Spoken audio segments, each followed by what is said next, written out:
Thank you. We've received a lot of nice calls, a lot of great letters. People have been really responsive.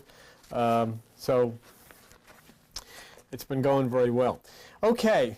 Now you've got this so you can follow with me with this, all right?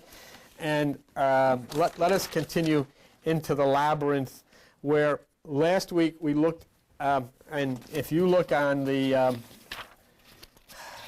page number 7 of the handout, we look at the 12 cranial nerves. And remember, the reason we looked at that is that one of the things in the Ark of the Testimony, and you'll have to go with me, that we placed the Ark of the Testimony in the brain. And one of the things that is in the Ark, so that it is in your brain, is Aaron's rod that budded. Okay? Now, Aaron's rod that budded. If you remember in the Bible, Aaron threw down his rod and it became a serpent. And then the magicians threw down theirs, and his swallowed theirs. In other words, it was the truth. In other words, it's not a manufactured religion. It's not some kind of a thing that's somebody's idea. This was the real thing. And so what's being said here is when we throw down dependence on the rod or the spine, which is ourself, we then become or awaken this serpent, which is the kundalini, and then this was placed in the Ark of the Testimony, which means it's in the brain. Now, if you remember, if you look at page 7, you see you have 12 cranial nerves in the brain. And the rod will send signals, or the spine will send signals to each of those 12 nerves and will receive signals from each of those 12 nerves. Okay? And that's in the Ark of the Testimony. That's in the brain. And if you look on page 133 in the Bible, or if you look in the book of Numbers, in Numbers chapter 17, and if we look at verse 2, speak to the children of Israel. Take every one of them a rod according to the house of their father. Well, if you see, you have 12 cranial nerves in your brain. And there are 12 houses in the zodiac. And so each of these is taken to the house of their fathers. Of all their princes, according to the house of their fathers, 12 rods. Do you see that? 12 rods. And now if you look here, you'll see the listing of the 12 cranial nerves. So the 12 rods, the 12 cranial nerves, are the attachment to the brain. And that's why then this rod would be a symbol. This rod is contained in the Ark of the Testimony, which we previously have placed in the brain. Okay? Now, if you look, Numbers chapter 17, look at verse 3. And one rod shall be the head of the house of the Father, okay, in the tabernacle of witness. And now look at verse 8. And it came to pass that on the morrow Moses went into the tabernacle. Now we're talking about the brain. And behold, the rod of Aaron for the house of Levi was budded, brought forth buds and blue blossoms, and yielded almonds. Okay? That budding rod that yields almonds is in the brain. We have to attach it in some way to the brain. Now, if we take the word almond and we look up the word in Stedman's dictionary, almond oil. Okay? The word that we'll find in Stedman's dictionary is that it is a fixed oil from sweet almonds containing Amygdalin. The point that I'm looking at here is why did this rod, which is the symbol of the spine, which then electrically comes into this kundalini, why did it bud almond? Why did it give forth almonds? Why is it in the Bible? Why is it important? When I look in Stedman's medical dictionary, it says to me that the almond oil contains Amygdalin, Amygdalin. Okay? Where did I put this? Okay, all right, fine. Now, when I then go to look up Amygdalin in Stedman's, it says a glucose present in almonds. All right, so we know that. Then it says Amygdala.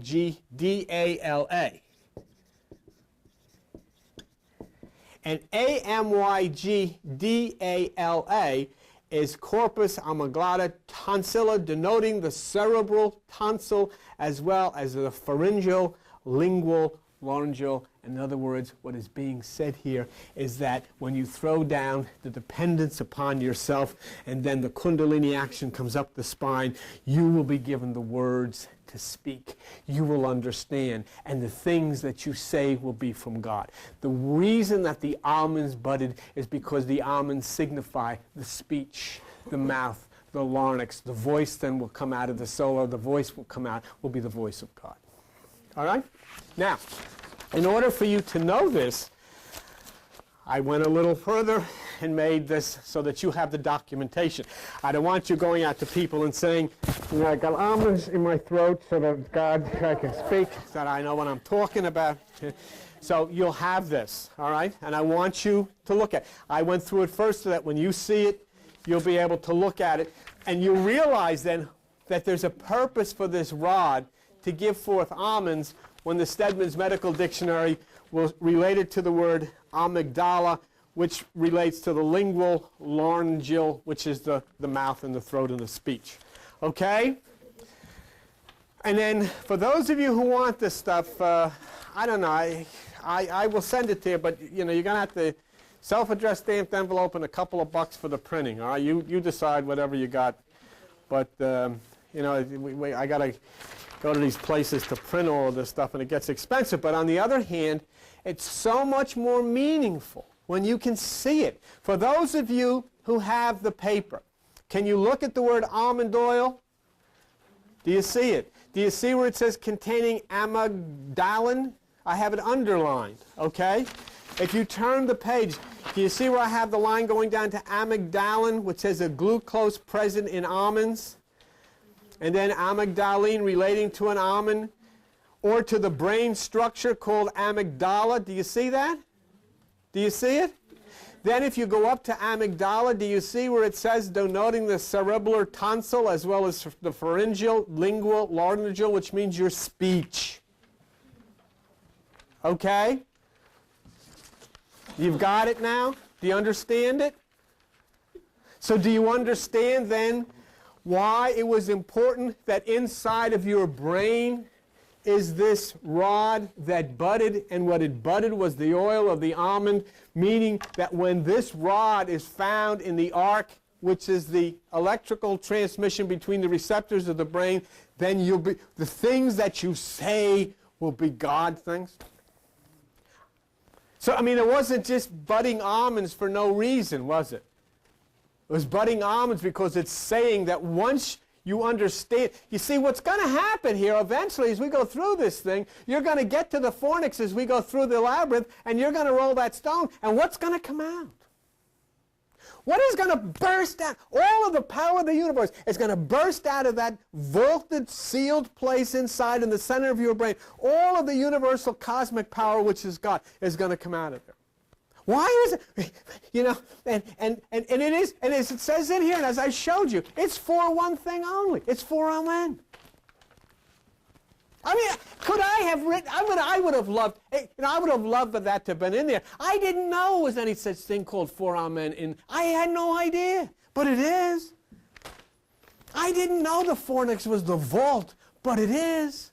I didn't know it was the burial chamber, of which out comes the Savior at resurrection time. I knew that it was supposed to be in some foreign country. I never knew it was in the center of my head, in your head, but it is.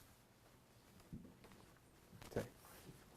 And I mean, not only that, and if I just told you that, you could say, well, this guy's got a wild imagination, but you got all the stuff. And nothing you've got in your hands is from any New Age book. It's all either from Gray's Anatomy or Stedman's Medical Dictionary. That's where everything you've got is from. Okay? So, the Passover all of this brings forth from the trees, buds, blossoms, new life. New life. So the blossoms, as it says, new life. Bursting forth new life.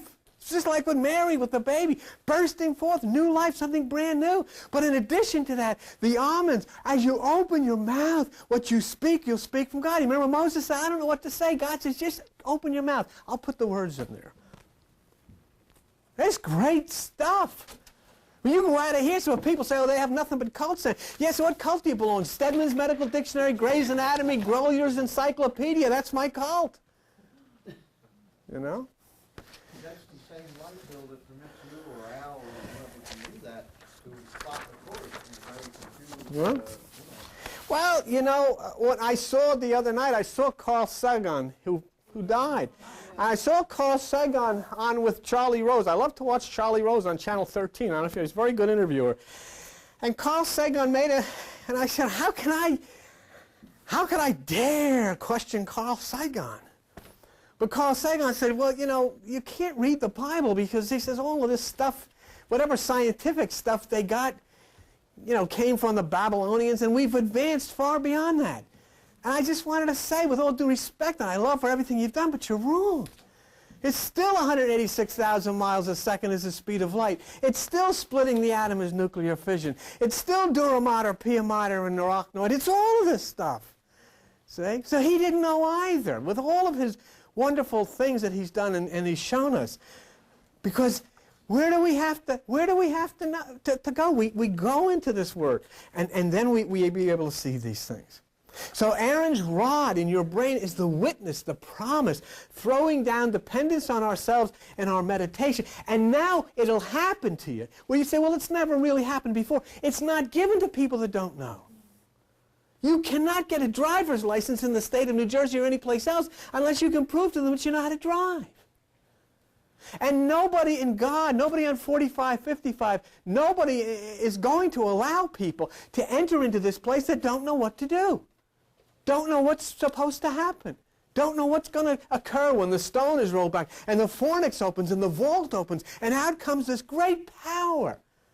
What you read about on resurrection happens in the center of your brain in the vault. And so you have to know these things. That's why people are going to church and they say they want all of this stuff. New Age people, oh, I want this Kundalini. They haven't a clue, haven't any idea where this stuff comes from. So you brought forth manna electrically. Galactose. Galactose is brain sugar. In your brain is galactose. It's milky sugar. It's a milky white substance of sugar. It is the milk and honey of the Bible.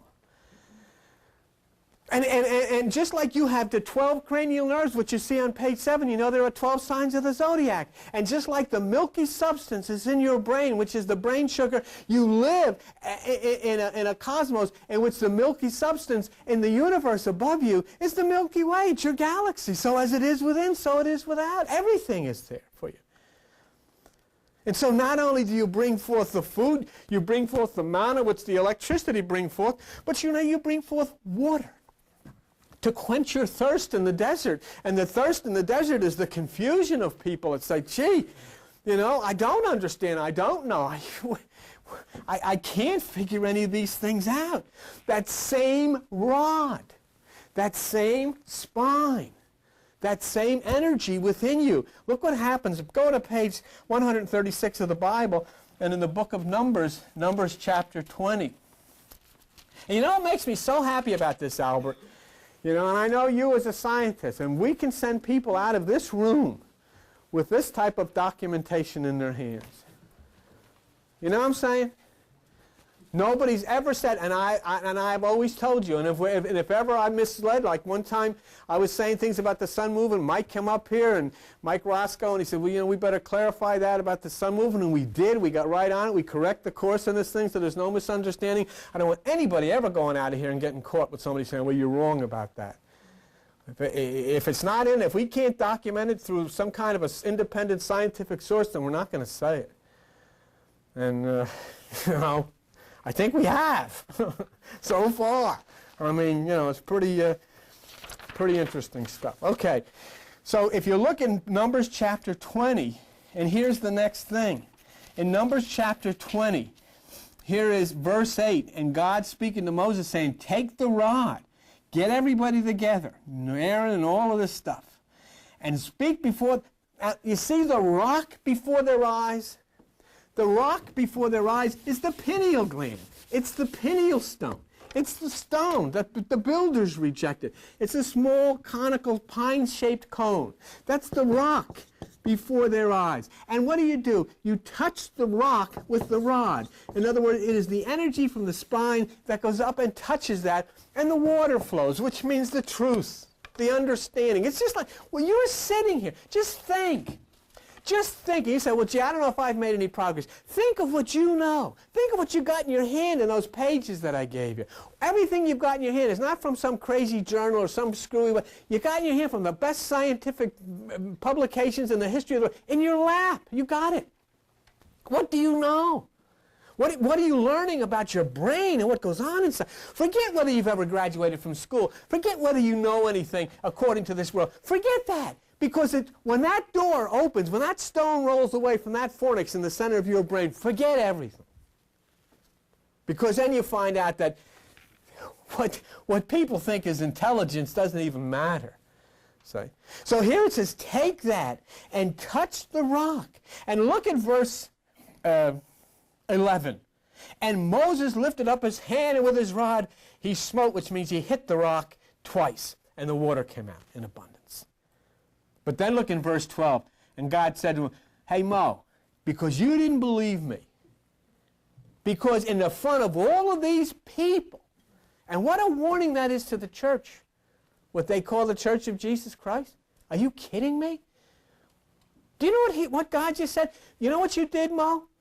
You, in front of all of these people, you turned your back on what I said. What's going to happen to these? What's going to happen with these people, these ministers and all these people who are teaching something that they know, they have to know, is not right?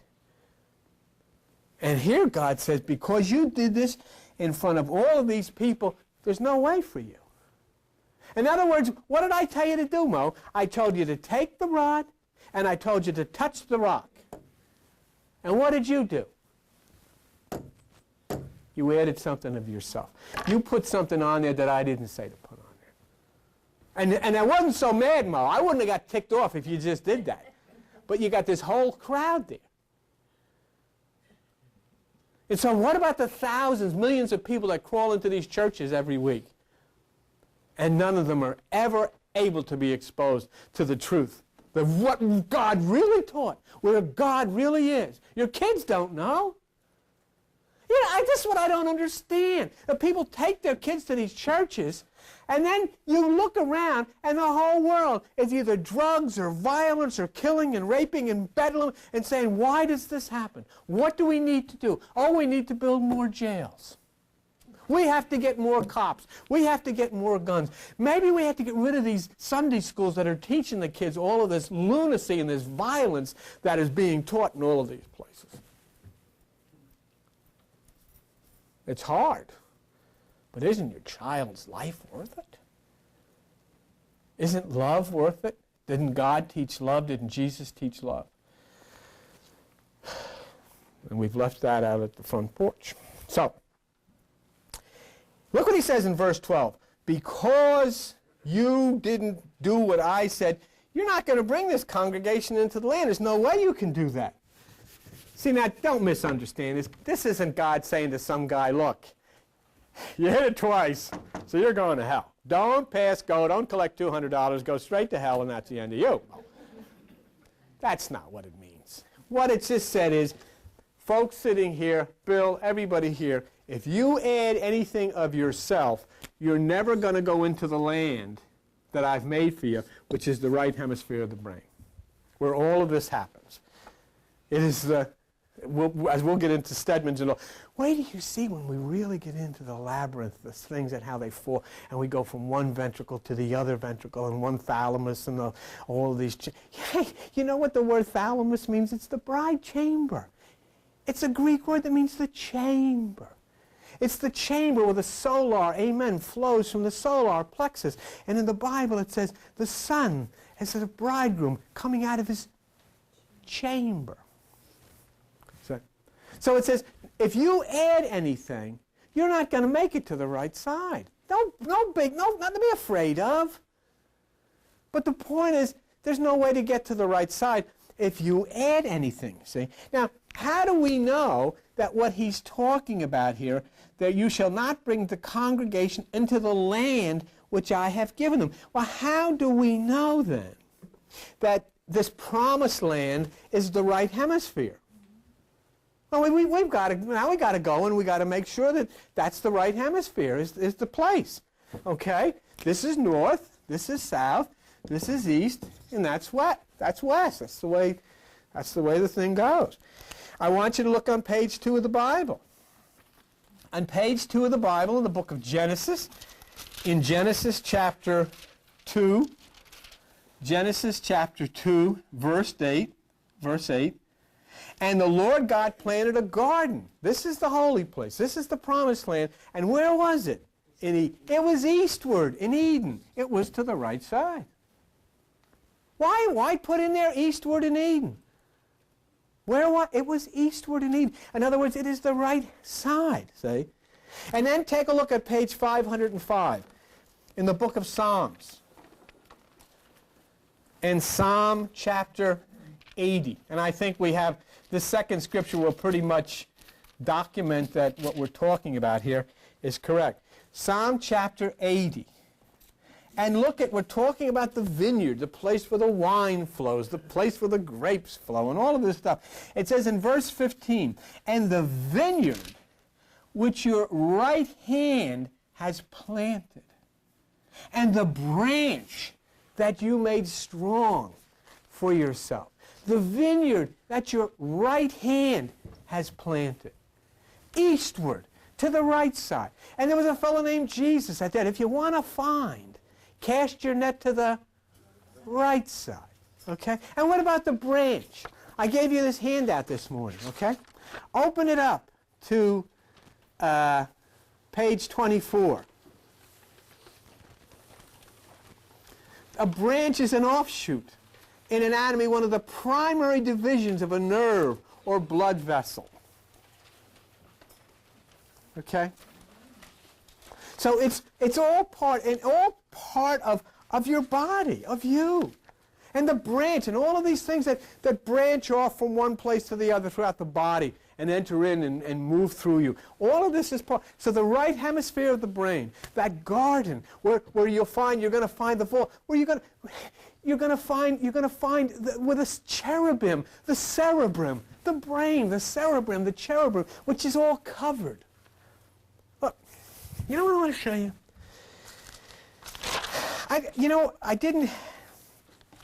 I didn't have a chance to show it to you last week, but I wanted to show it to you now because it's let's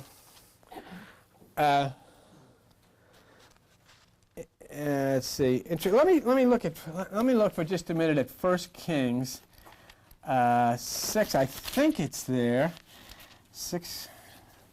1 Kings 6, 27. Okay, yeah, there it is.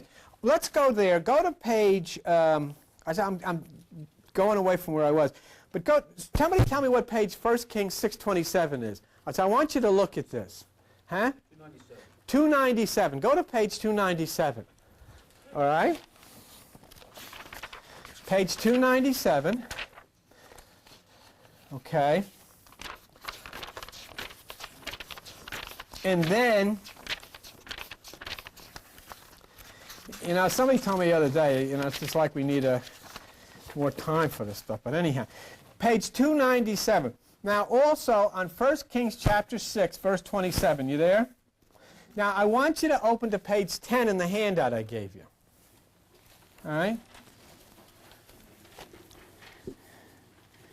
There's the brain and the fornix and everything in the center. And he set the cherubims, that's the cerebrum, within the inner house. And they stretched forth the wings of the cherubim, so that the wing of one touched the one wall, you see the side, and the wing of the other touched the other wall, and their wings touched one another, in the midst of the house. Can you see it? The cerebrum, the cherubim. And I wanted you just to look at that. And the last item, if you'll turn to page 981 in the book of Hebrews, the last item that Paul or Apollonius says in Hebrews chapter 9 in verse 4, the last item that's in the Ark of the Testimony in the brain, you have the manna, and we know that's the galactose, which is the brain sugar. And you have the rod, which we know is the energy through the spine that buds into the almond, which is for speech. And then you have the commandments, which is the last one, Hebrews chapter 9, verse 4. And he says, and the last thing that is in the Ark of the Covenant is the tables of the covenant. And I did a whole study on the metaphysical meaning of the Ten Commandments. And I would suggest that you look at that because this is the thing for spiritual direction. So these are the things that are part of the Ark of the Testimony in your brain. Galactose, yes, it's there. Almond, we looked, yes, it's there. The understanding of how these things work metaphysically, the rules, yes, it's there. The cerebrum, the most holy place. The understanding, the enlightenment where you can see and you can speak. The right side, the 90%, the cherubim. And remember that the word cherubim, which is your brain, that word sera means to cover. To cover. If we look at Hebrews chapter 9, where you write right there in verse 5, and over it the cherubims of glory shadowing the mercy seat. But this is interesting.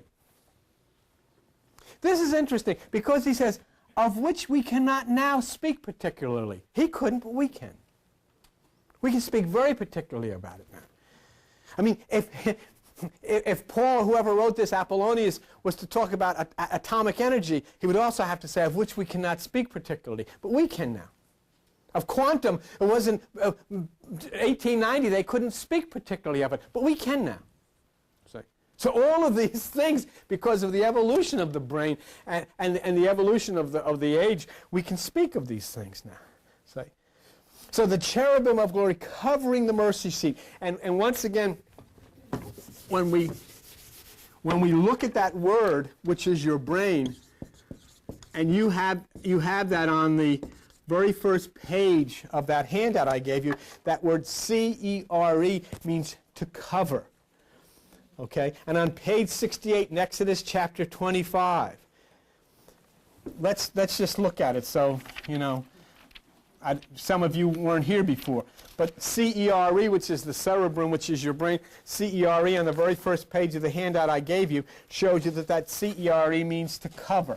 And here's Exodus chapter 25. And in Exodus chapter 25 and verse 20, and the cherubims shall stretch forth their wings on high, covering the mercy seat with their wings. Okay. Covering the mercy seat with their wings. The right side, the 90%, the unseen. It's covered with the wings. It is covered within you because you use the 10%, the active, physical, intellectual dynamic of the left side, the physical side, the part that I operate with is seen. But that right side where all of this metaphysical, all of this mystical stuff goes on, where this God stuff goes on, where even Carl Jung said God is located, is the unseen. The vineyard on the right side, the garden eastward, covered by the cherubim. And this is very, very important. Look, you just take a look at this. Do you remember we showed it a minute ago? And it talked about one wing stretches out to one wall, and the other wing stretches out to the other wall. Huh? And in the center is the fornix, and in the center is the pineal gland, right? So can you see the two wings stretched out on both sides? Okay, if you look at that and see the two wings stretched out on both sides, then go back into the Bible, go to page 239. And in page 239, you look at a book called 1 Samuel, okay? And now look at it again. Do you have it in front of you? Page 10, the brain. You see the two wings stretched out? And you see all that stuff in the center where the fornix and the pineal gland is? And it says in 1 Samuel chapter 4, verse 4, and the people of the elders hath the Lord smitten, blah, blah, let us fetch the ark of the covenant out of Shiloh, that when it comes it may save us. So the people in verse 4 went from thence to the ark of the covenant of the Lord of hosts, which dwells between the cherubim, which dwells at the center of the cherubim. Do you see it? Does it say he dwells between the wings of the cherubim? If cherubim and cherubim are the same, do you see the wings on the page in front of you? And do you see what's in the center there? And he says that's where he dwells. And that's where the fornix is. That's where the vault is. That's where the cave is. That's the burial place of the Christ. That's the birthplace of the Christ. Folks, forget about your reading of the baby born in a manger. The manger, if you look back in the fornix, is in the center of your brain. Why did he have to be born here in that very little place in the center? Because there's no room in the end. It's too busy. We're too busy here with all of this stuff. So the birth has to take place there. The fornix, it's the place of the bridegroom. It's the place of the intercourse with the pia mater, with the child is born in the fornix. And it is the root of a word that you know where the intercourse is not with the Holy Mother. It's the root of the word, and you can look it in your dictionary of the word fornication. And the fornix is for the bride and for the bridegroom. And you're the bride. And it's yours. So, this is the holiest place, beyond the veil, beyond the arachnoid.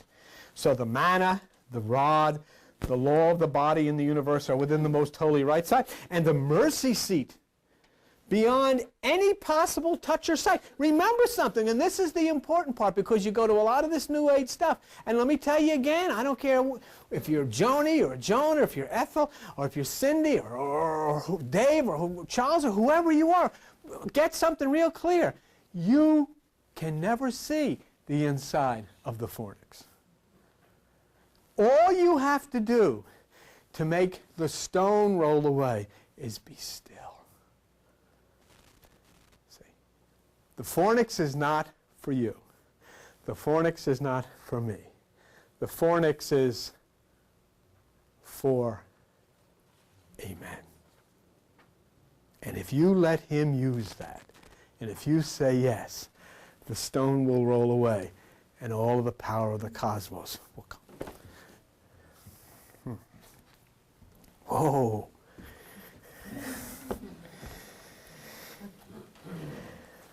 Now,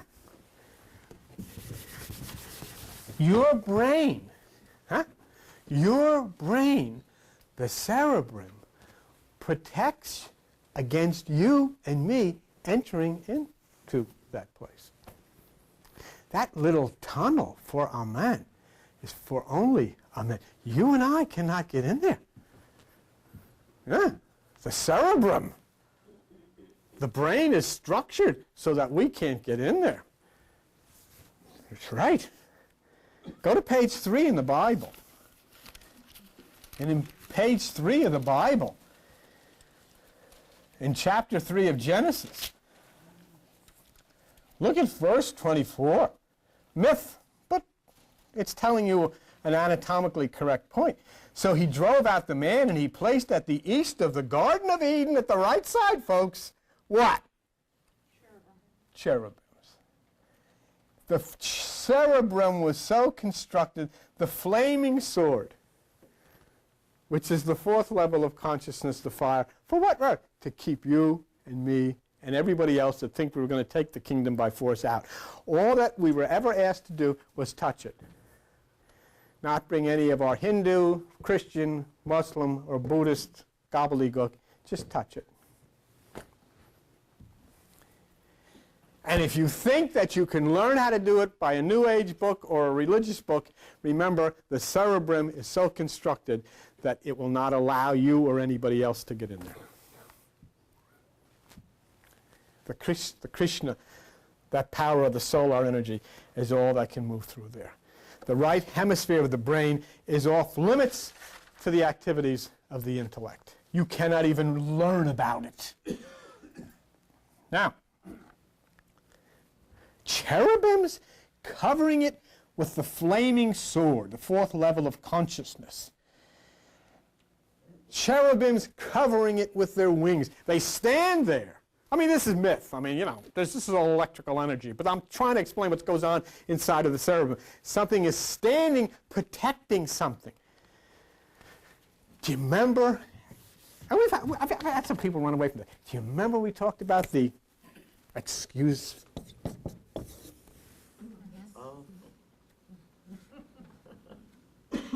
And do you remember what Ezekiel said this UFO was?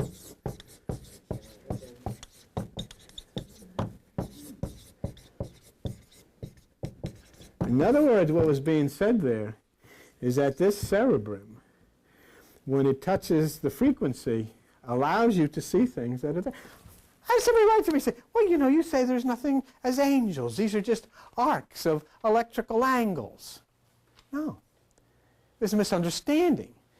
The angle which causes the arc of the receptor of the brain opens you to a frequency where you see these people. There are no such things as angels. They're people. They are people who are advanced intellectually and mentally and are able to do things that we're not able to do because we haven't advanced and we haven't evolved to that place. You're on channel 13. These things that you call angels that are people may be on channel 77. You cannot get onto channel 77 unless you flip the switch. Try it on your television. Sit there on channel 13 and pray that you can see channel 70. You can't. What do you have to do? You have to flip the switch. You push the switch. And what happens when you push the switch? Oh, there's Larry King. But you can't see him by sitting on channel 13 and saying, I'm claiming this. It ain't going to work. You have to touch the switch. And when you touch the switch, you open yourself to a frequency, and then these things that are angles of light, which you call are actually the angles of light, flip the switch to make you get to that point where you can see these things. And all it is are people like you who have evolved to a much higher discipline, to a much higher status, who are utilizing that part of the brain. Why? Because they live places which have evolved through the movement of the universe. And so they're of a greater strength. But it protects the right hemisphere of the brain. So then, what would happen? If somebody has an occasion to have one of the switches tripped in the cerebrum and an electrical arc, they could be walking out from however this might happen. They could be walking out, look up in the sky and see a UFO. And they'll tell you and they'll tell everybody and you say, oh, yeah, yeah, sure. I know, Al, that's right, you saw a UFO, yeah, okay. But you didn't see it. Or somebody saw the Virgin Mary. You can see whatever you want to see. But it is because you've had an electrical arc triggered in the brain and you see things which are there, okay? So, just real quick, and then we'll go. Page 684, the book of Ezekiel. And in the book of Ezekiel, you see in Ezekiel chapter 10, page 684, Ezekiel chapter 10 and verse 3. This is the UFO, folks. This is the thing that landed with the smoke coming out of it, remember, and the retro rockets firing and the wheels coming down, and the captain sitting in the middle between the wings of the cherubim landing this thing, and this guy saw all this, and he says that, look at verse 2, a man clothed with linen got out, went in between the wheels and filled his hands with coals. In other words, the earth was scorched underneath the ship. And look what it says here. Now the cherubim stood on the right side of the house. The cherubim stood at the right side of the house. So you can see then This is the mercy seat. It is covering the right side. It is covering the holy place. It is covering that most sensitive pia mater. It is covering, the cerebrum is covering the place where you and I are not allowed to go. Do you understand now why in the Catholic tradition women go into church and they've got to cover their head? So they put handkerchiefs on their head or whatever they have, veils on them, because they're covered. It's a symbol of cerebrum. It is, they don't cover their knee, they don't cover their foot, they don't cover their hand, they cover their head. It's the cherubim, it's the cerebrum, and it's covering the holy place. Okay? They don't know that, but that's what they're doing, and it's beautiful. It's a symbol, and it's a good thing. And see, that's why Jesus says in John 21:6, cast your net to the right side. It's where it's happening. It's where the cherubims are. It's where the cherubim is. And it says, and the cherubim, look, see, are you still in Ezekiel 10:3? Well, look at 10:19. And the cherubims lifted up their wings and mounted up from the earth, and they went out, and the wheels were beside them. Angels don't have wheels. UFOs have wheels. And everyone stood at the door of the east gate of the Lord's house, and the glory of Israel was over them and above. Of what cherubims? And we prove that cherubim is cerebrum. It's your head.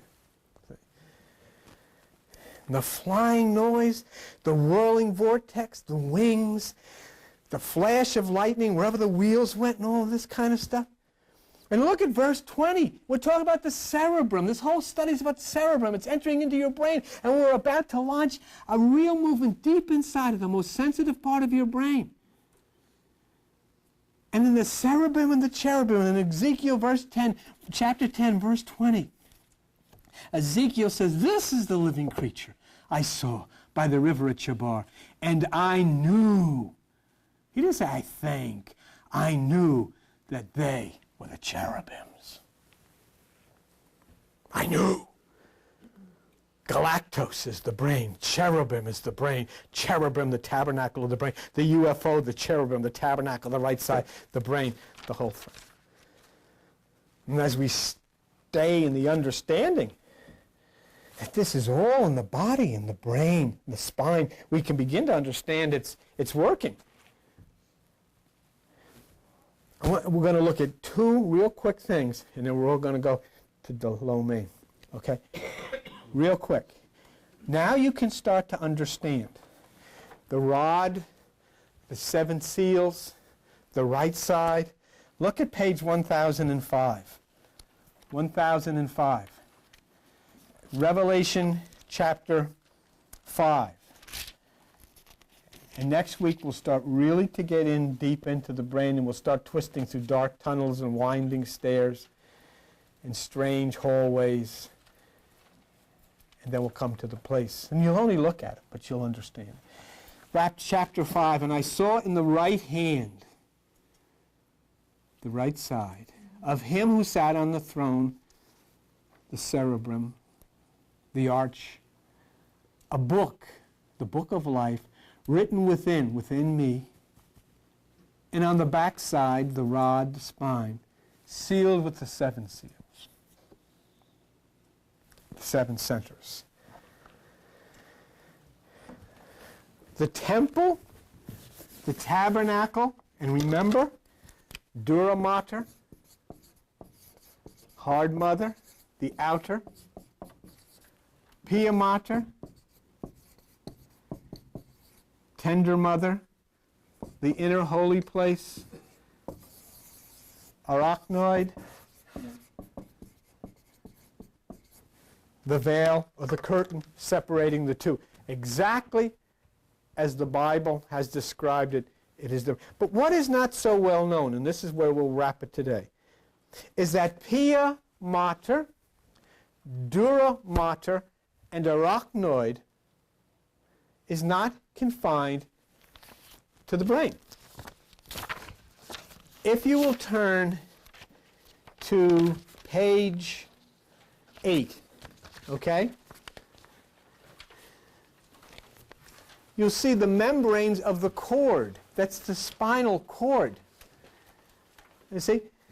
The arachnoid is a delicate membrane made up of closely arranged interlacing bundles of connective tissues. And look at the next line. The pia mater of the cord is exposed on the removal of the arachnoid. Do you see what he's saying? If they operate and they lift away the curtain, they'll see tender mother. Surgically, anatomically. But what God is saying is enter in the Christ and the arachnoid will be lifted and the tender mother will then open her breast to you and you will be fed from the breast of tender mother the milk of the gods. Now, this is the point I wanted to make. Okay? Go down to the second where it says structure. The pia mater of the cord is less vascular in structure, but thicker and denser than the pia mater of the brain, with which it is continuous. Do you see that? In other words, you do not have a spine and a brain. They're one unit, totally interconnected. The spine and the brain are one. There is no separation. Pia mater, dura mater, and arachnoid are continuous, spine and brain, one. And so then when you talk about the kundalini and you talk about the energy, it is not going up in spine into the brain. It is part of the activity of the brain spine together, the duality of them both working in a harmony. And that's why you bring up all of this from the bottom up through these deep labyrinths into the place of the vault where the stone then, by this energy, is rolled away at the dawning of your life and the springtime of your soul. So we have a deep, deep, deep walk to go into the caverns and the labyrinths of the brain and of the mind as we continue. And I think as we get there, the things that we will find together will be so outrageous and so amazing to you that I hope that you will not, I always feel bad because I almost say, I'm trying to get people to come here. I'm really not. I want you to turn every corner of every hallway and every dark lane with me until we get to that point. Because I'll tell you, and I'm not telling you this, but I'm telling you the fact. When we get there, you're going to meet somebody I told you about a long time ago. Do you remember when you come up and took the card with the symbol? Guess who's standing by the vault? Okay, we'll see you.